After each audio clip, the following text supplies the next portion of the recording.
Step into the future bright and bold. With Taebi Lab where stories unfold. Discover the magic research we unfold. Taebi Lab, where science takes hold.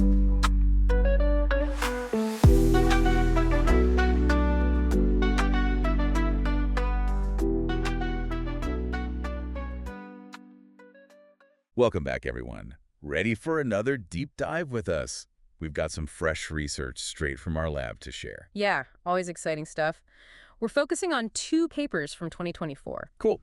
So the first one is exploring the impact of sensor location on seismocardiography-derived cardiac time intervals. Okay. It was published in the Journal of Engineering and Science in Medical Diagnostics and Therapy. Gotcha. And authored by Mann, Peshla Gamage, Baram Kakavand, and Taebi. And the second one, that's the one we'll be focusing on today, right? Exactly. Yeah. Variation of seismocardiogram-derived cardiac time intervals and heart rate variability metrics across the sternum. Catchy title. Published in the Journal of Medical Devices. Authored by Mann again, along with Mohammed Muntasir Rahman, Vineet Vanga, and Taebi. Okay, so both of these papers, it sounds like they're dealing with seismocardiography. Right on, both of them. Yep. But the second one in particular is raising some interesting questions, you said. Something about how we measure heart health. Yeah, that's the one that really caught my eye because it really makes you think about how we're approaching this whole thing. I'm intrigued, but before we get into the specifics, maybe a quick refresher on seismocardiography itself would be helpful for anyone who hasn't been following along. Okay, sure. So basically, seismocardiography, or SCG, is all about studying those tiny vibrations that happen on your chest, caused by your heartbeat. Like a mini earthquake sensor. Yeah, exactly. Except instead of tremors in the earth, we're looking at the subtle movements of the heart. Pretty cool, huh? It really is, yeah. Who knew so much information could be hidden in those vibrations? It's amazing, right? And these papers, they're looking at how we can use those vibrations to understand 2 really important things about heart health. Cardiac time intervals, or CTIs, Okay. and heart rate variability, or HRV. All right, so break those down for me. What exactly are CTIs and HRV, and why do we care about them so much? So think of CTIs as like specific timings of all the different events in your heart cycle. Like, for example, how long does it take your heart to contract and push blood out? Or how long does it take to relax and fill back up? Stuff like that. CTIs, they give us a pretty good idea of how efficiently your heart is pumping. So it's kind of like checking the tempo and the rhythm of a finely tuned machine. Exactly. And then you've got HRV, which looks at the small variations in the time between each heartbeat. Interesting. So a healthy heart, it doesn't just beat like a metronome, does it? Nope, not at all. You might think it would be super regular, but actually there are these tiny fluctuations. And you know what? Those variations are actually a good sign. Really? What causes them? Oh, it's pretty complicated. A lot of different factors are involved. Your nervous system, hormones, even your breathing can play a role. Wow. But basically, a high HRV, it tells us your heart is adaptable, it can handle stress. A low HRV, on the other hand, that can be a red flag. Might mean there's some cardiovascular issues brewing. That's fascinating. So these papers we're talking about today, they're essentially trying to figure out the best way to capture those tiny vibrations we were talking about and use them to measure CTIs and HRV. Yeah, that's the gist of it, yeah. And I guess the big question they're tackling is, where's the best spot on the sternum to put those SCG sensors, right? You got it. It matters, you see. It's not just a matter of slapping a sensor anywhere on the chest and calling it a day. I see. So in that first study, the one with the sensor location, what did they find? Well, Aisha, Peshla, Baram, and Amirta, they found that while heart rate measurements from the SCG at different places on the sternum, they all correlated pretty well with the electrocardiogram, which is like the gold standard. Yeah. But the CTIs, they were all over the place, varied a lot depending on where the sensor was. Interesting. So we can get a decent general heart rate reading from those vibrations, but the finer details, those CTIs, they're a lot more sensitive to where the sensor is placed. So I wonder why that is, doesn't it? Well, think about the anatomy, right? The heart isn't perfectly centered in the chest, and there's all sorts of other stuff in there, organs and structures that could be messing with the vibrations. Right. So I guess the closer you are to the source, the clearer the signal, and the more accurate the readings will be. Yeah, precisely. And that's really where this second paper comes in. It digs deeper into the whole sensor placement thing and how it affects those CTI and HRV measurements. One of the things that really stood out to me in this second study is that they didn't just identify the problem, they actually went ahead and came up with a solution. Mm-hmm. They developed this semi-automated algorithm to detect the key points on the SCG waveform. Semi-automated. Hold on, what does that even mean? Like, was somebody sitting there with a magnifying glass marking every single heartbeat? No, nothing like that. The algorithm does all the hard work. It analyzes the shape of that SCG signal and picks out the important points, those landmarks.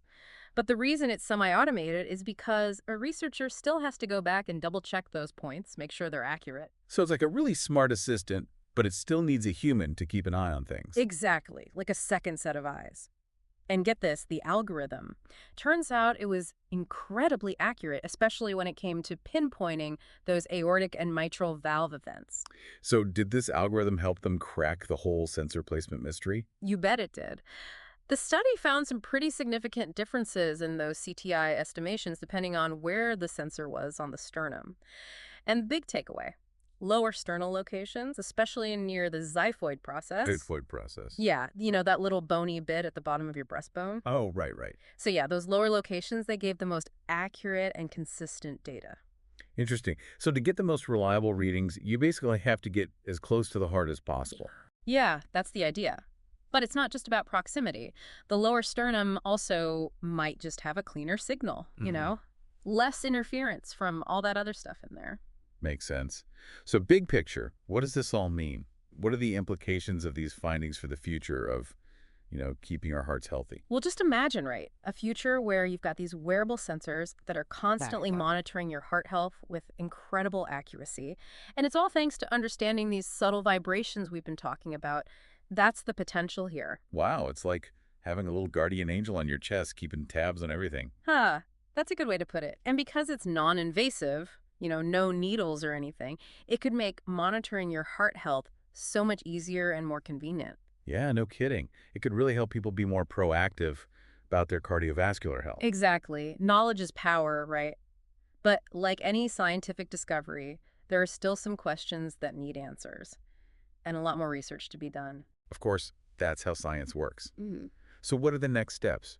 What are the researchers hoping to explore further? Well, for one thing, they really emphasize how important it is to compare their findings with, those gold standard imaging techniques like echocardiography. Right. We're basically using vibrations to figure out what's happening inside the heart. But it would be amazing if we could actually see it happening in real time, just to confirm those inferences. Like peeking inside to see what's really going on. Exactly. And then there's the question of how these measurements perform in different populations.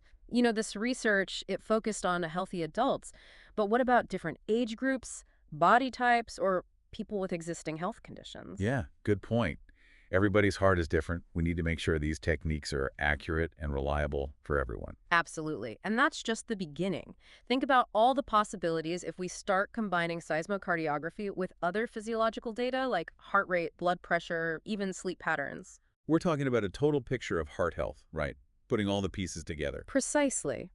By combining all that information, we could paint this really comprehensive picture of a person's cardiovascular well-being. We might even spot subtle patterns and connections that we wouldn't have seen otherwise. It's pretty remarkable stuff. This research really does open up a whole new world of possibilities, doesn't it? It really does. And it's exciting to think about how it might completely change the way we think about heart health in the future. It really is amazing to think about the impact all of this could have. Early detection, personalized treatments, maybe even preventing heart conditions before they even start. It's incredible. It's a field with a ton of potential, that's for sure. And the work that we're doing here in our lab, it's really leading the way.